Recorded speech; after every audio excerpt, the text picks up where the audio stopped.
Transresistor Radio.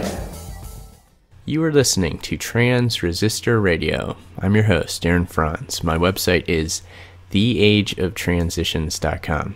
Go to the website and you can subscribe to this podcast. You can subscribe through iTunes, through many other ways. You can also just download it straight from the site, listen to it there. Have video versions of the podcast, have other videos on the website and articles I've written. You can also check out my book, Revolve Man's Scientific Rise to Godhood, and my film, The Age of Transitions, at theageoftransitions.com. Today on the show, we have another guest who has been on 2 shows prior to this. So this is a bit of a continuation of our conversation, which we titled The Grand Theater of the Security State. He is a filmmaker, writer, and researcher, his website being investigatingtheterror.com. Today on the show, I welcome back Tom Secker. Welcome. Hi, Aaron. It's good to be talking to you again. It is. I'm very pleased about this because our first conversation went well. We discussed a lot of different topics, and I was hoping that today we could do the very same. Yeah, absolutely. I mean, there's a lot of different directions that you can go with this. I mean, we covered a bit of this in the first conversation, and if anyone hasn't already listened to that, they should probably go back, because this one will potentially make a lot more sense. But yeah, just this whole notion of the kind of unveiling of secrecy, the making public of secret institutions and secret societies and security services, and this whole kind of covert political world slowly becoming slightly more obvious and slightly more overt. I think it's a fascinating and a very important topic for people to try and get their heads around. Yes, this idea of the externalization of the hierarchy, that was much of what we were talking about before. Now, I know that we were speaking about Huxley and Orwell in an email, and I know that you want to talk about this specifically, that Huxley and Orwell kind of came out in a way in this externalization of the hierarchy sort of method, and perhaps gave parts of the plan, if there is such a thing, to the public. And what are your thoughts on this? Well, it was that when we were originally talking about this, we talked about the kind of religious dimension, the notion in Alice Bailey's book about sort of ascending energy levels by externalizing the hierarchy, by sort of getting people to believe in this hierarchy and to understand that there is actually a hierarchy and that it really exists, and that they believed that somehow by making people aware of this, the people at the top would sort of ascend even further.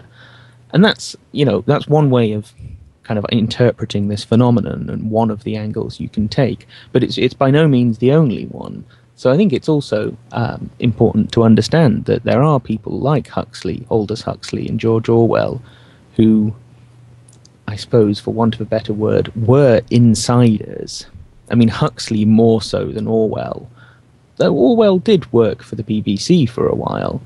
But people who have some experience of these social circles or these institutions, or whatever kind of nexus it is for secrecy and for the secrecy of power, and were therefore, to my mind, in Brave New World and in 1984 and Animal Farm,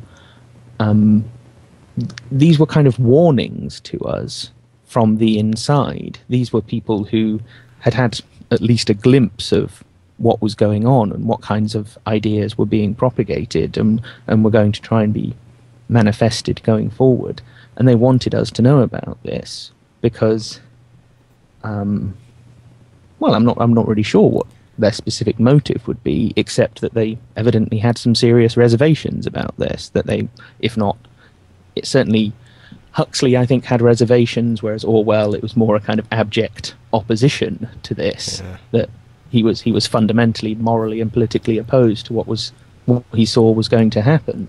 And so that's why we've got these books, and perhaps that's the best way to understand them. Okay, so you kind of take the angle that with Huxley, he is genuinely morally outraged, at least to an extent. And there's so many reasons that they would be putting this out there. Is it an actual warning so that people will change their ways, or is this more of a predictive programming revelation in their books, Brave New World, 1984? Is it predictive programming in that they're just getting people familiar with the idea so that they'll actually accept it? Is that a possibility, or no? That is a possibility, and with Huxley more so than Orwell. I mean, everything I've ever read of Orwell's writings, he was opposed to hierarchy, he was opposed to centralization of power, he was opposed to, in almost any sense, a ruling class. Whereas Huxley, less so. I mean, he seemed to... It's very difficult to kind of morally figure out where Huxley was coming from. When you listen to his presentation on the Ultimate Revolution, it's almost like he's just sort of describing this from a morally neutral point of view. It's hard to know. Is he actually just sort of telling us about these ideas as kind of interesting ideas or as forthcoming ideas? Or is he telling them, is he actually warning us? So I certainly take your point that there are other ways of interpreting these texts, and they could, in turn, be part of this predictive programming process. Yeah. So, one of the things that occurs to me, though, is that maybe they were, to borrow a phrase from James Corbett, maybe they were attempting some kind of antidote to predictive programming, because we were talking about it before, that, as you say, the notion of at least the kind of conventional basic form of predictive programming is that they are telling you of something that is forthcoming so that when it arrives you feel it is normal or at least acceptable. But that is always an incremental process. It's always, we're teased a little bit further, decade by decade, towards, the absolute police state, for example, or total centralization of financial power, or whatever, any of these things are that the ruling class seems to want. And because it's an incremental process, each little step doesn't seem so outrageous. Whereas if you're giving someone a vision of the future 50 or 100 years down the line, that's much more of a shock to the system than giving them a picture of the future that's only 10 or 20 years down the line. If you see where I'm going with this. Oh, yeah, I do. Yeah, because certainly initially when these books were written, they were appalling and they were terrifying to people who read them. It's interesting to, look back at them now in that they're progressively less shocking, but at the same time, there was that initial shock. And will the initial shockwave be enough to hold through? Will the later generations who are progressively numbed to the security state, etc., will that initial shock be preserved for them? Will they be contemplative of, our great-grandfather and great-grandmother, they were really worried when they read this book, but now it seems to be true. Well, I don't. Now I'm getting a speculative future think, but No. What will the future generations actually feel about that? It's a perfectly good question. You're right. These things are less shocking now than when they were written. So, obviously, in the meantime, in the period since, Brave New World was early 1930s. So we are talking 80 years. You would expect, at least to some extent, attitudes to change and values and mores and all the rest of it would change over time. And as the things that are predicted in Brave New World have manifested, have become true in so many ways, obviously, therefore, they seem more normal, and looking back from this point in time, the book doesn't seem so outrageous. So, no, I don't think the outrage that would have been felt by people reading that book in the 1930s and 40s and 50s has been sustained. Yeah. I think it's only people who've twigged that there is, a much bigger arc to all of this, that do maintain their outrage because of that. But again, what does this kind of tell us about the truth movement, which is where we started with this whole conversation, is sort of where is the truth movement going and what is it doing? I think one of the challenges for it is to produce things like Brave New World, but a modern day version, a version that today can cause that outrage and can cause that opposition and can inspire that resistance. Oh, it's interesting. So you think maybe even the creation of fiction and art and things like this are more areas that people should be focusing on? Well, if they are motivated to go down that road, and if they have those sorts of skills and have access to the technology you need to do it and all the rest of it. But what I'm saying is there's because artistic productions, because something like a book or a film can be more accessible to people, in terms of inspiring that response, there is only so far you can get with, just the facts, or just the facts and some intelligent interpretation of them. There's only so many people you're ever going to win over by doing that sort of thing. So I do wonder, and I wonder about this in my own work, which so far has been very, factual. It's been documentary making. It's been writing in a factual way. I do wonder about, even with my own work, would I be better off trying to counter these psychological manipulations, trying to counter the predictive programming and all of the rest of it around that, through the medium of fiction? Yeah. And it's just something for people to think about. If you're not a news bug, if you're not the sort of person who writes news well, or writes analysis well, or writes philosophy or history or whatever factual stuff well, maybe you're the sort of person who can write fiction well. So maybe you can you can fight this fight through that means. Yeah, I think that's a great suggestion. This is the old fight fire with fire idea. It's a bit of that going on. But yeah, definitely.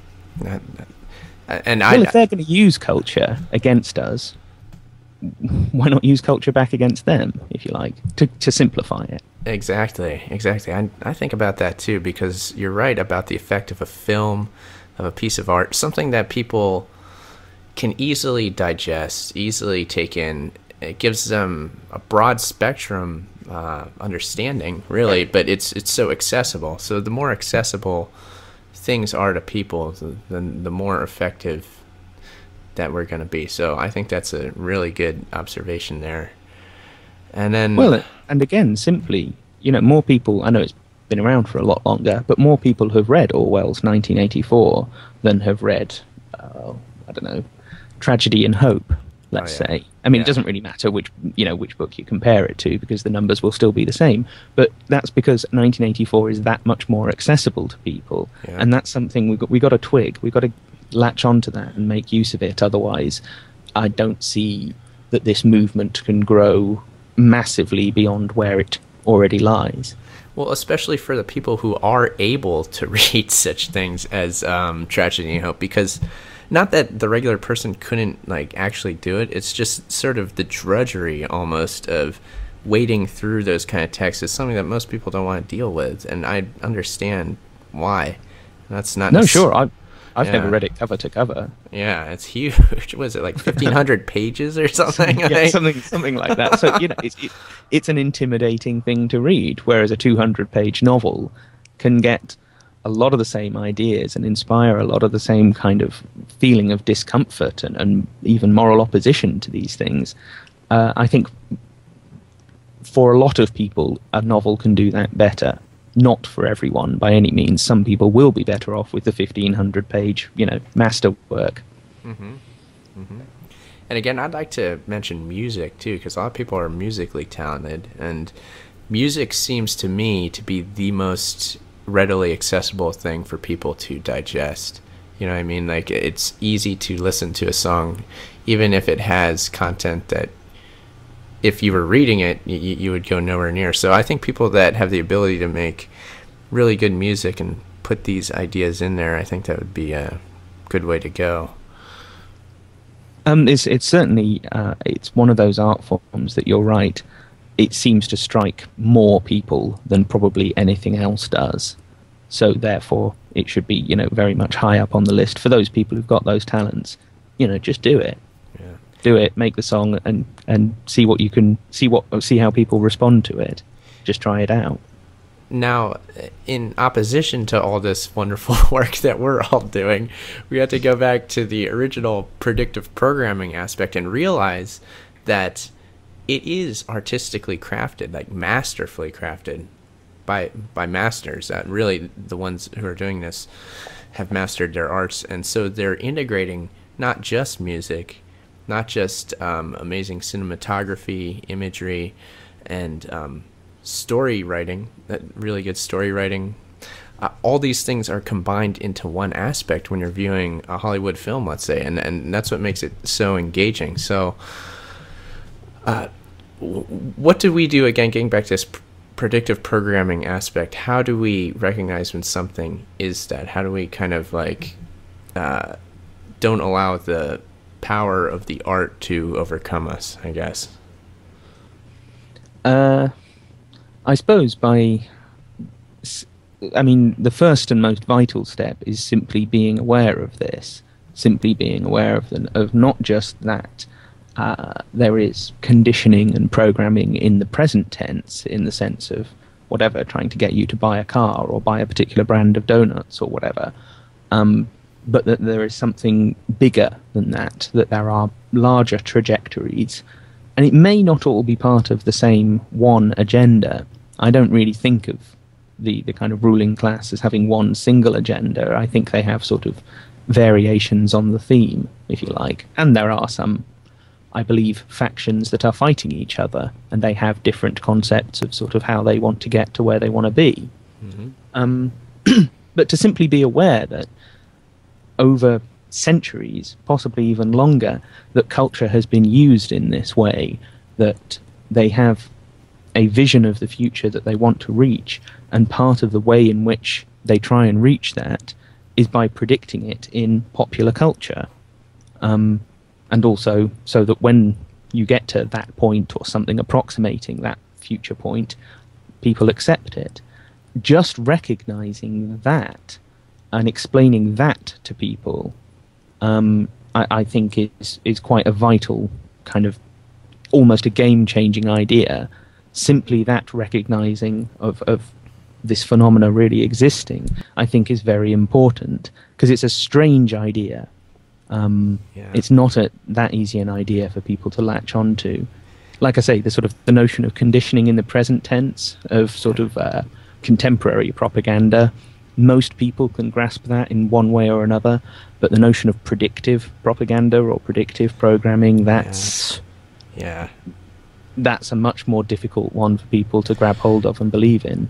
And especially when the predictive programming, which is itself a strange phenomenon and hard to even believe in for most people, the fact that it is pointing us in a direction which is equally or even more strange. When you get into the whole transhuman aspect of this, we see a lot of media now that seems to be predictive programming, or I'm convinced that it is, at least, predictive programming for the whole transhuman agenda. So again, the future is something that the folks that are in the past, they would have no conception of it being normal, but eventually it does become normal. So what are we to make of transhumanism, I guess? Well, let's get onto this. Like, is transhumanism being presented in predictive programming? Do you believe it is?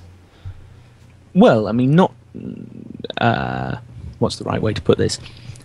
A specific version of transhumanism is being propagated and being encouraged. I don't necessarily think that transhumanism per se, in its sort of the full range of that idea, is necessarily being encouraged, because there are aspects of it that would be extremely undermining to the powers that be, to the ruling class, if those things did become popular. But yeah, certainly this notion of technology as a liberator, this sort of grand narrative of liberation, that we are somehow part of this unfolding historical process that will lead us to become more and more free over time. we are very much seeing now that technology and biotechnology is being set up as a means to accomplish that and a means to continue that historical trend. And that's kind of, that's very worrying to me, because you look at the history of where most major technological developments have got us, and they don't strike me as great accomplishments for humanity. I'm not kind of, I don't know, computers are very useful, refrigerators are very useful, but, you know, everyone having their own car, or at least everyone in the West having their own car, is that actually a really kind of liberating and positive development for humanity? I'm not so sure. Everyone having a mobile phone, even less, because I mean, the mobile phone in particular, it's led to this culture of expecting everyone to be immediately accessible to you. Yes. The parent buys their kid a mobile phone so they can phone them up when they're worried about where their kid is because they're 5 minutes after their curfew or whatever. Whereas previously, you just wait until they got home and then tell them off for being late. Now it's, I'm phoning them up and they're not answering. Well, of course they're not answering because they're late. You know, but it just perpetuates this kind of antagonism and paranoia to have these technologies available to you, because you expect the kid to answer, and because they're not, you think, oh, they've been hit by a bus or something. You know, it just encourages you down that road where you're sort of worrying about more and more stuff, and where you're ever more paralyzed by fear. Mm-hmm. And I just think, I mean, mobile phones is a really good example, because the notion that mobile phones are going to somehow sooner or later be installed in us, whether it's on your wrist or on your hand or even possibly in your skull or in your brain somehow, that's a very, very common meme, a very popular meme. And therefore, I wonder, you know, you see the sort of history of mobile phones up until this point, it's not a great one. It hasn't necessarily been a positive step for humanity. And then you look at them predicting kind of that as the next general trend. Yeah, that's very worrying to me.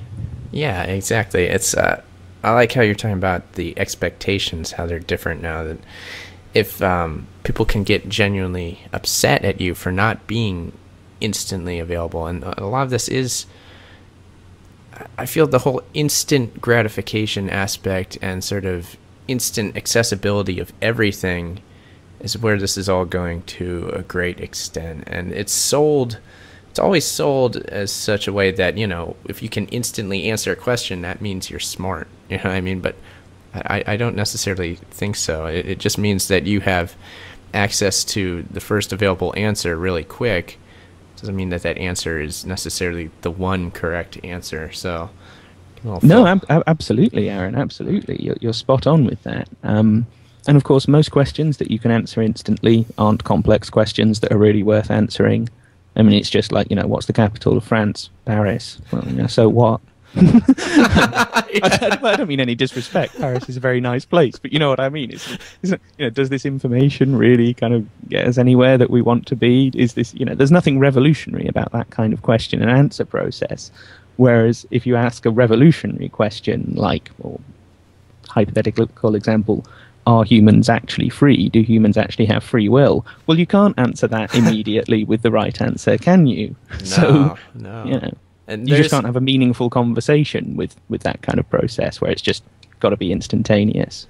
Well, this is interesting because it ties back to 1984, sort of the reduction of language, you know, newspeak and all that. Is that what we're seeing? Are we seeing that process literally coming to be now?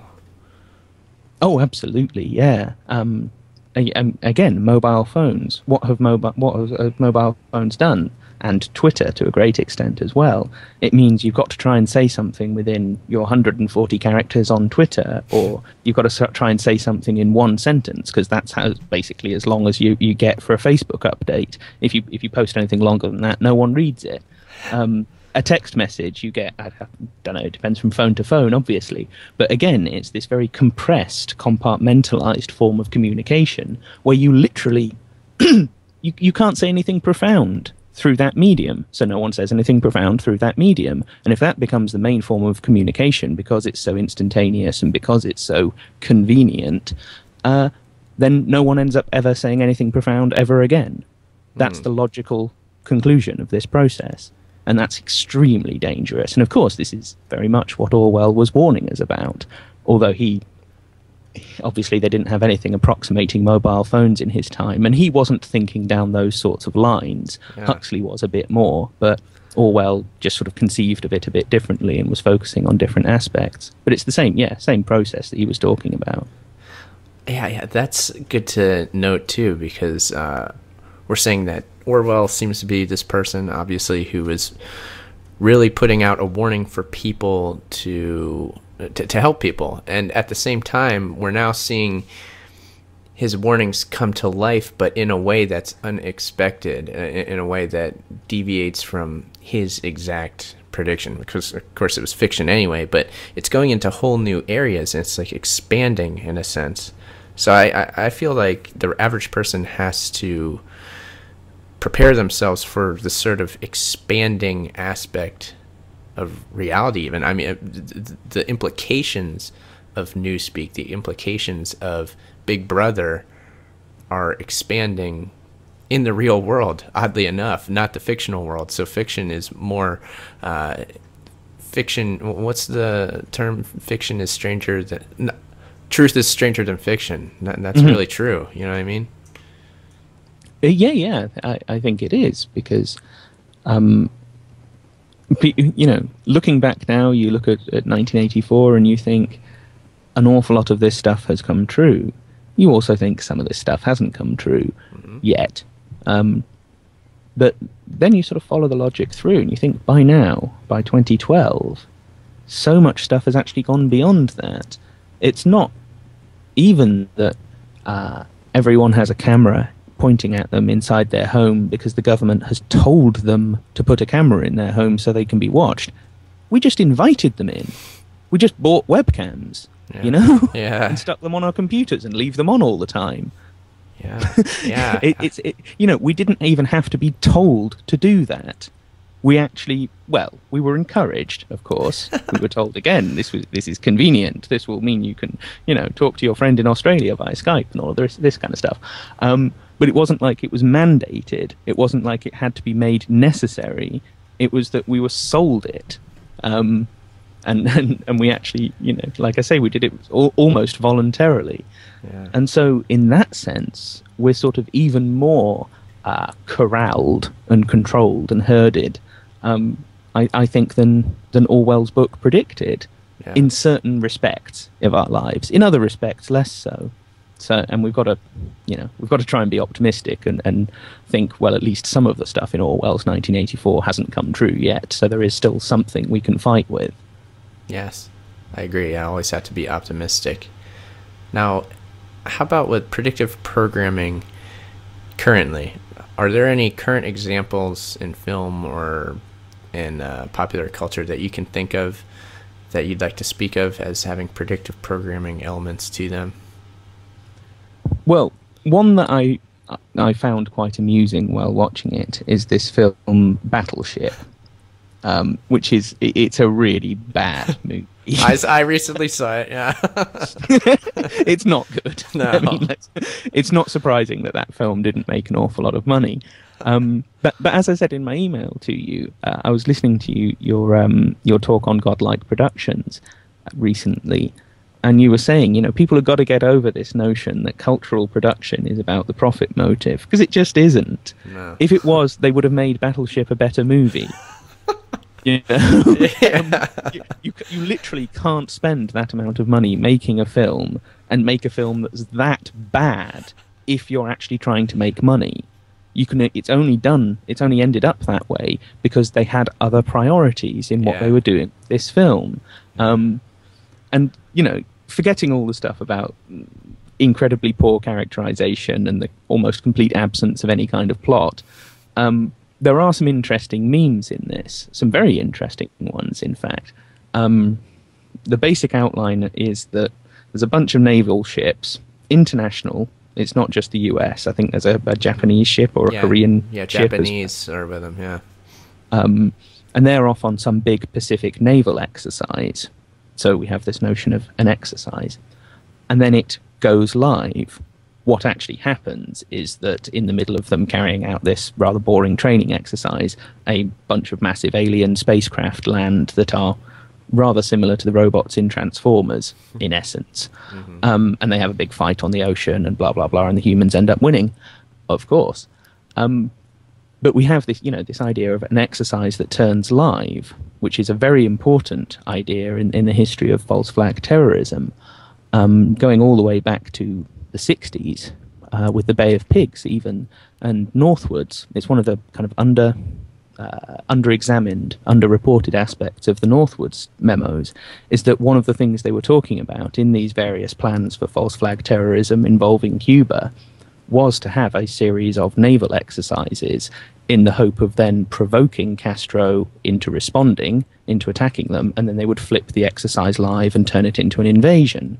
And, this is what they were talking about back in the 1960s, albeit in secret. Now we know about this. But we not only know about this, the same idea is being played on in a silly Hollywood movie about an alien invasion. Yeah. And of course, the same was true with 7/7, as you well know, with the exercises and all that. The same idea pertains to that. Absolutely. And let's not forget with 9/11 as well.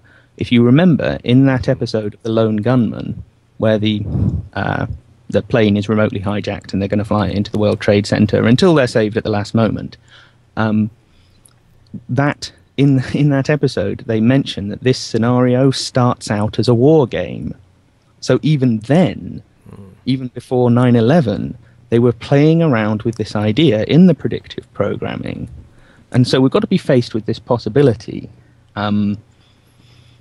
that they've turned the purpose of exercises and their relationship to false flag terrorism, or to other major military events, but specifically false flag terrorism, because that's the one loads of people know about, that they may have flipped that purpose, that as people have cottoned on to this idea of the exercise that goes live, or the drill that is somehow flipped and becomes real, or the slightly longer thing, which is kind of like the sting operation that somehow gets out of control and ends up in a real attack, or there's sort of variations on this method, but it's the same kind of thing, that they may have realized that people were cottoning on to that and therefore started to use it as a channel for disinformation.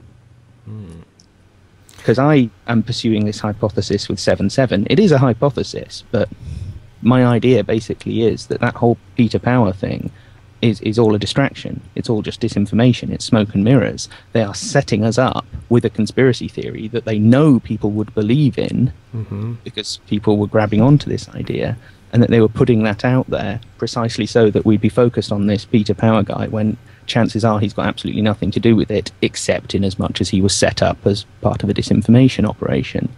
And I would argue that if you look at the way exercises and this notion of an exercise that becomes real, or a simulation that becomes real, if you look at how that's been played on in popular media, I think we are getting quite a lot of indications that this is exactly what they're doing, that they very much know that we're aware of that, and they're using it against us. They're using it to throw us off guard and off track.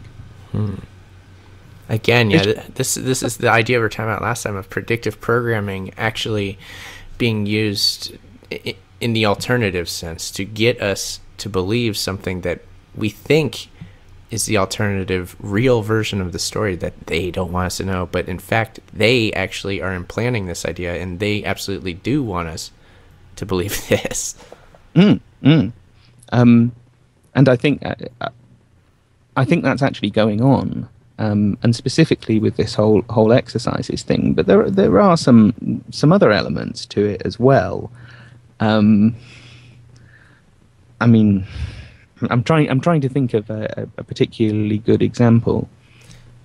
There have been, you're saying that there have been other cases where they put the idea of an exercise going live out, and it's not particularly, they want us again to believe that story, but it likely is just a farce.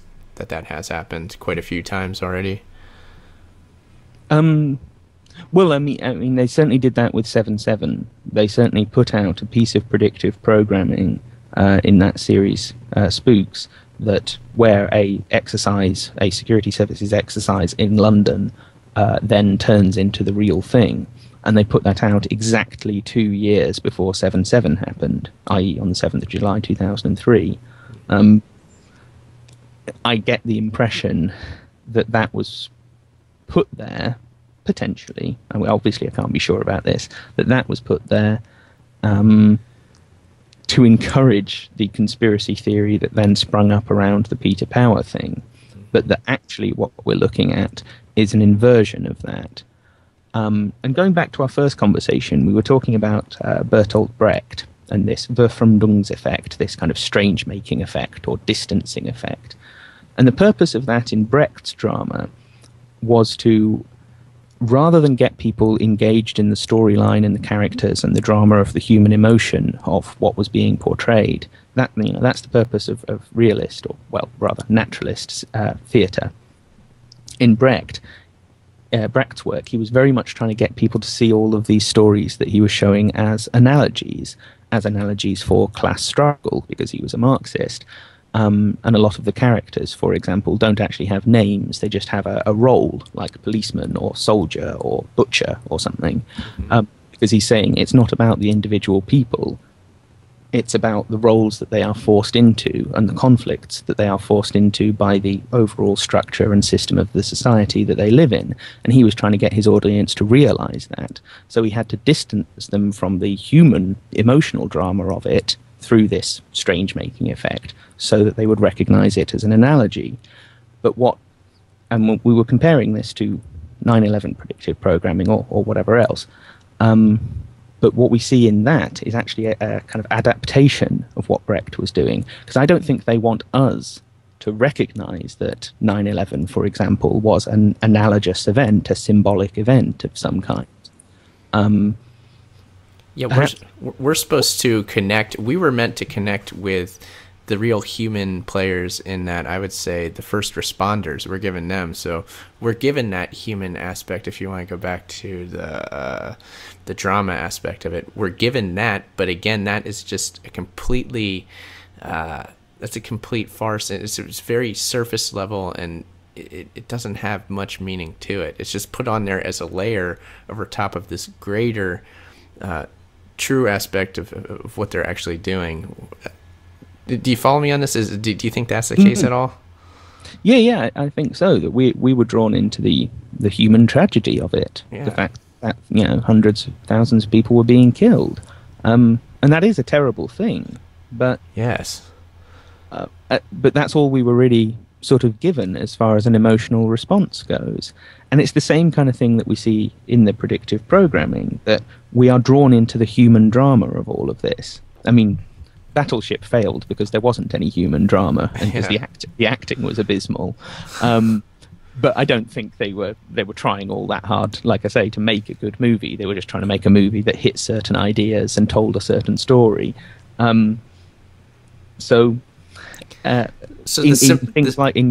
Sorry, go on. Oh, no, I was just saying, so the symbolic aspect is always the most important, but it's at the same time what flies over most people's heads, and specifically for a reason, as we're saying in this case.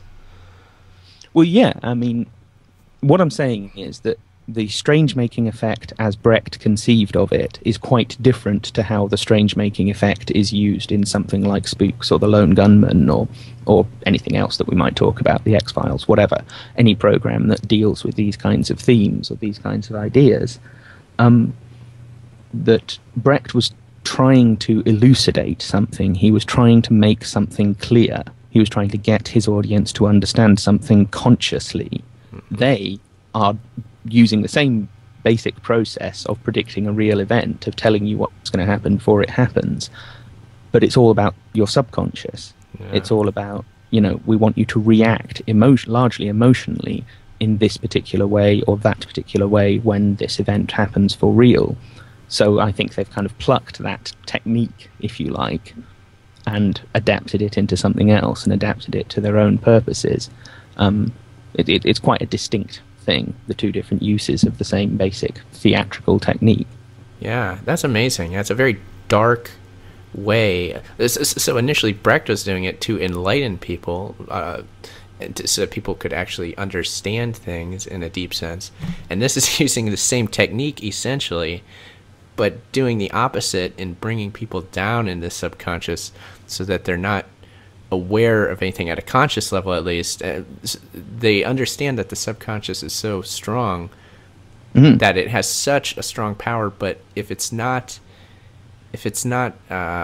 coincided with the conscious mind, then it goes at a level where people are basically zombies, and that they're mind controlled to an extent. So this is the idea of mass mind control to an extent. You know what I mean? But it also leads us into another way of interpreting this whole unveiling process, this whole process of making the covert and the secret more overt and open. And that is the idea that they're not doing this out of necessarily some of them aren't doing this out of a conscious process, but they're doing it because in their own mind, it's this idea that I suggested to you of psychopaths who want to be caught. Yeah. Now, psychopaths only really conceive of things with the part of their brain that is essentially instinctive. The id and all that. Yeah. Yeah. And as a result, I wonder if the use of this strange making effect, so it manipulates people's subconscious, is something that certain psychopaths within the hierarchy are doing almost without even realizing that they're doing it. Yeah. Because that's their method. That's their method of... Their thought process is not necessarily so much conscious, it's subconscious. So it's implanting their form of consciousness on the whole of society. Inflicting their nightmares on us. Yeah. Yeah, exactly. I just wonder about that, whether that's another, if you like, less conspiratorial way of interpreting this process.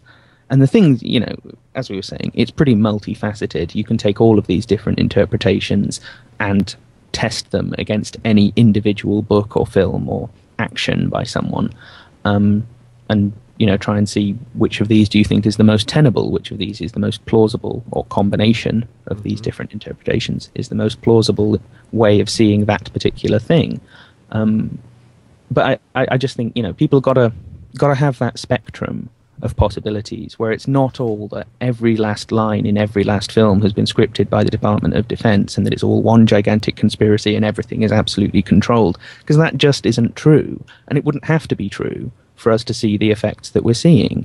Yeah. So, I think we just need a bit more subtlety and plurality about the way that we approach these subjects, because otherwise I don't think we're going to kind of get anywhere with this subject. I agree. I always find that when you don't limit the answer to any given question to just one answer, but you kind of understand that's a multi-phenomenal thing happening. That's the nature of the world we live in. We live in a multifaceted world, one which always has a subjective layer over top of what we're given as objective. So if you're simply existing in the objective only reality, which I believe has been implanted into us by education, so on and so forth, we're meant to see things only objectively, then we're cut off from the actual meaning of everything, really. So, and we're dumbed down in that we're not able to interpret things as they really are, which is multifaceted. It's a complicated process, and that's why I think reducing it to any individual concept, whether you take the religious interpretation or whether you take the sort of more political interpretations of this process of unveiling, I think if you stick to just one of those interpretations, one of those modes, you end up seeing everything according to that one idea. Yeah. And you end up seeing, by extension, the thing that you're fighting, the people and organizations that you're fighting against, you end up seeing them monolithically. And that there is one simple way in which they carry out their attempt to gain more power, and that once you've grasped that, that's all you need to know, and that's the only struggle you need to be engaged with. I just don't think that's true. I think the people at the top of the hierarchy are multifaceted. I think their means of inflicting things on us is multifaceted, and therefore the means of our resistance and fighting back, again, has to be multifaceted. It's just, that's my reality. That's what I see is going on here. Maybe I'm wrong, but, I'm just trying to say that this is how I try and approach this stuff, basically. That's all I'm really doing here. Oh, no, that's great. And we're pointing out here the potential great weakness of the truth movement. Again, if we go back to that initial question, well, what perhaps is the biggest issue that the truth movement has? What are its faults?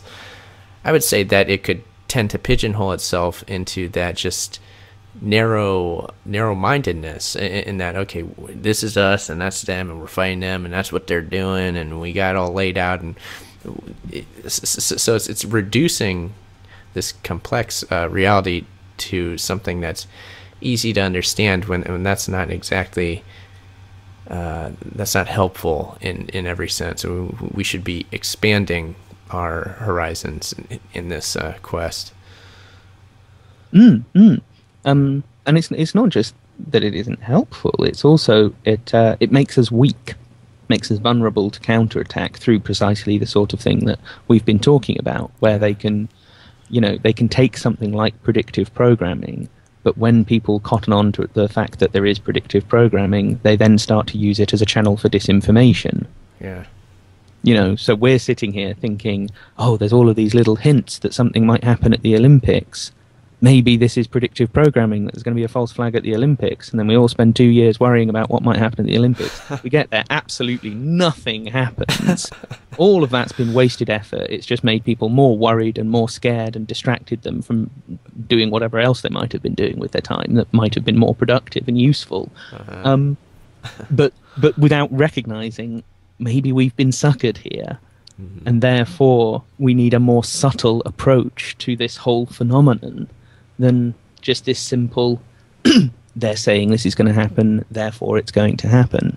No. They're saying all kinds of things are going to happen. And some of them are, probably, but a lot of them aren't. That's this kind of the next key step in understanding this, is to take that skepticism and questioning and fold it back on the very thing that you're using to understand what's going on, is to recognize the weaknesses inherent in the ways we interpret predictive programming and this whole unveiling of the security state and unveiling of the transhuman agenda as well. Yeah. And again, this gets back to the point that you can't mind control or predictively program someone who is consciously aware of what's going on. So I guess, that would be the whole point of this. If we have as many people as possible who are consciously aware human beings walking in this world, then, well, that's going to deter any predictive programming that would potentially go on, because it won't work anymore.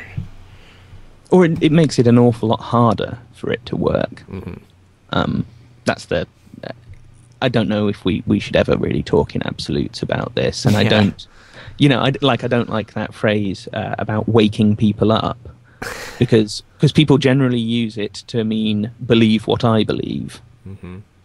I've woken up to such and such, another person, my friend, has woken up to the fact that this is going on. Well, to me, the idea of waking up from an unconscious state is firstly, it's not just like it happens and then it's happened and then you're suddenly awake for the rest of your life. I think it's something you've always got to guard against, is the fact that you're going to be manipulated. Your subconscious is going to be manipulated, and that at times you're going to lose that battle, and at times you're going to make the wrong decision and you're going to do stupid things. But, everyone does that. That's just being a human. Yeah. And so I don't see any kind of fundamental point at which people have flipped from being asleep to being awake. So that kind of dualistic rhetoric, I just feel, again, it's exclusive. It's about limiting the truth movement to just those people who we designate as having woken up. But what about all those people who are sort of on the fringes of this, who have the suspicion, maybe they've entertained the idea, but they don't know where to go for more information? They're not asleep. They're not just some sheeple, drones, whatever, derogatory thing you want to throw at them. They've probably got lots of natural curiosity. They've just not found the right way to do anything with it. So how do we reach out to them if we're slagging them off because they don't believe what we believe? I mean, that's, it just strikes me again as kind of COINTELPRO kind of stuff. I agree. And when you think about it, I don't know about you, but when I first wake up, I'm not exactly all there. You know what I mean? I'm kind of, you first wake up in the morning, you're still a bit dazed and confused, and you're trying to, you're just getting a handle on getting up for the day. So this is kind of just go a little further with the whole idea of waking up. But, someone who first wakes up is in a confused state of sorts. I mean, yeah, absolutely. I agree with you. I can see your cat on the webcam. That's evidently just woken up. It's it's stretching and it's kind of having a gaze out the window and figuring out what's going on with the day. It's in an in-between state. It's neither one nor the other. A dualistic rhetoric is not going to explain the exact mental state of that cat looking out the window. And it's the same for a human being. Yeah, of course. So... Sorry, it's just a note. I saw the cat on the website. It was funny because it's a nice little synchronous thing that's what you were talking about. And the cat was, waking up and going to its scratching post, and it's now sat there sort of twitching its tail and having a look at things. But that, if you like, that is the human state right now. That is the state of the truth movement right now, because we've kind of started to realize that there's this much greater political phenomena going on than certainly the mainstream media and mainstream education would ever let us know that there is. But then you ask the question, like you asked me when we first spoke, what's at the top of this hierarchy? And the answer is, I don't know. I've been looking at it for years, but I can't give you a simple answer to that question because I don't even know if there is a simple answer to that question. Yeah. But people want a simple answer, and it's easier to identify with a simple answer.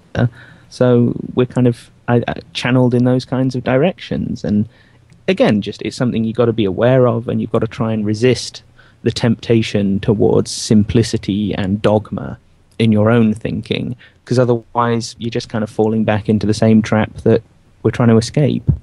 Yes, yeah, I agree completely. I was talking about this the other day, how if you raise the question of questioning, I guess to say, if you say, hey, look, the official story of 9/11 doesn't give all the answers, and even the official story has a lot of holes in it, so therefore, that puts up red flags. There's something wrong here. When you present this idea to somebody, they in turn will want you to give them the whole opposite story. Like, okay, well, if the official story isn't true, then what did happen? And then you say, well, I don't know, because I don't have all the evidence for what happened. I just know that there's holes in the official story and that it's fishy and something's going on here. So, I mean, people need that opposite story. So again, this is evidence of the fact that something in the world is making us think in such a way that we need to think in absolutes. I'm totally convinced of that. Well, and also that we're creatures of habit, and therefore we think in narratives. We think in habitual narratives in those kinds of shapes. But there is, again, it's the programming element that, because the way most people encounter conspiratorial themes and ideas, most people encounter those things through television programs. Most people don't actually encounter them through reading their news online or, watching alternative news reports or watching documentaries and things. I mean, lots and lots of people do that, but we've just got to face reality. A lot more people in the years between 9/11 and 7/7, a lot more people watched Spooks and got their, material about the security services and about sponsorship of terrorism and all the rest, got it from that source of information, then got it by reading online news and being part of the 9/11 truth movement. It's simple numbers. More people watched the TV programs. Maybe that changes over time, and hopefully it will, but at this point it hasn't yet. So most people when posed with the sort of question of, well, what if MI5 did actually have a hand in 7/7 in some way, their reference point for that is Spooks, is a television program. It's not, my reference points for all of that, which is, lots and lots, thousands of hours spent reading MI5 files and reading books and so on, because I'm an obsessive about this kind of stuff. For me, it's very different, the experience of watching a show like that. And I recognize that, and I think other people should recognize it as well. So you're right. When presented with that possibility, the first thing, or one of the first things you get asked is, well, what really did happen? And if you say, I don't know, that's unsatisfying. It is psychologically unsatisfying for the other person, and therefore, for a lot of them, not all by any means, but for a lot of them, they'll just go back to resting on the official story, because at least it's a story, at least it's a simple narrative that they can understand, and they can say, that's what happened. And this does present us with a problem. And perhaps, going back to, sort of looping back to where we were about 40 minutes ago, maybe that's where fiction can play a certain role. Because if you openly admit that you're writing a piece of speculative fiction, you're not muddying the waters between truth and simulation, between fantasy and reality. You're actually maintaining that barrier and clarifying that barrier and saying this is a hypothetical work that seeks to explain a particular event or whatever. And you could use it in that way and maybe appeal to people like that. I know there are a bunch of kind of 9/11 movies that are somewhat fictional, if inspired by real conversations and real events, where people have started to explore some of this kind of stuff. And I think, maybe if done well, I don't see that that's damaging. I do actually think that could be, a way of reaching out to more people in a way that they're actually going to get something out of it. It's a possibility there. But then there is the danger of, like I say, using fiction and speculation in an irresponsible way that just muddies the waters of the whole conversation and makes the whole thing ever more mysterious and hard to comprehend. So for the fiction producers out there, whether you're doing something like this now or just thinking of doing something like this, I would say just bear that in mind. Just bear in mind, if you're going to speculate, that you make sure people know that you're speculating. And then you're not damaging the truth, you're not damaging facts, you're not damaging that part of the conversation, because it's not what you're laying claim to. You're laying claim to a hypothesis. Yeah, I think that's great advice. And again, encouragement for people who may have had these ideas on their mind but don't know what to do. Like, I can't make this or that, but they could make a piece of art or music or something. So if that pertains to you, go out there and do it, and we will be grateful for you doing so. And at this point, I'd just like to ask you, Tom, to show listeners, lead them the way to your website, to material you'd like them to see. What are you up to? Well, I mean, all my main material, my previous interviews, my 2 documentaries on 7/7, in particular the second one, 7/7 Crime and Prejudice, very much gets into this whole sort of these themes that we've been exploring in these conversations. But yeah, you can find all my articles and all of that stuff at my website, which is investigatingtheterror.com. I'm on YouTube as well. I'm on several other websites. It's all linked to from the main website, from Investigating the Terror. Okay. Well, thank you very much for coming on the show today, Tom. It was a great show. Well, thanks for having me again, Aaron. It was good talking to you.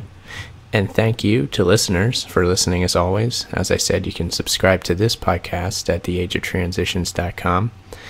I hope that you all will do so, and that you're all doing well out there, and that you're creating something, as we were talking about today. If you have the ability to do that, go out there and do it. And as always, Seeker, seek on.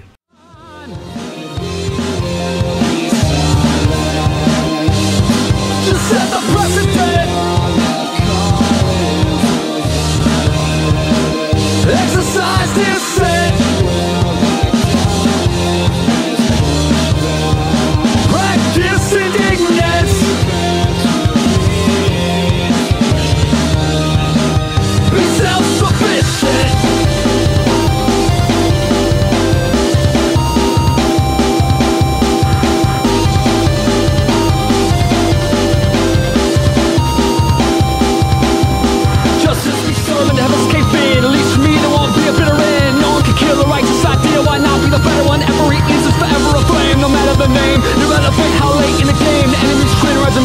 will suffice from jealousy and eternal vigilance.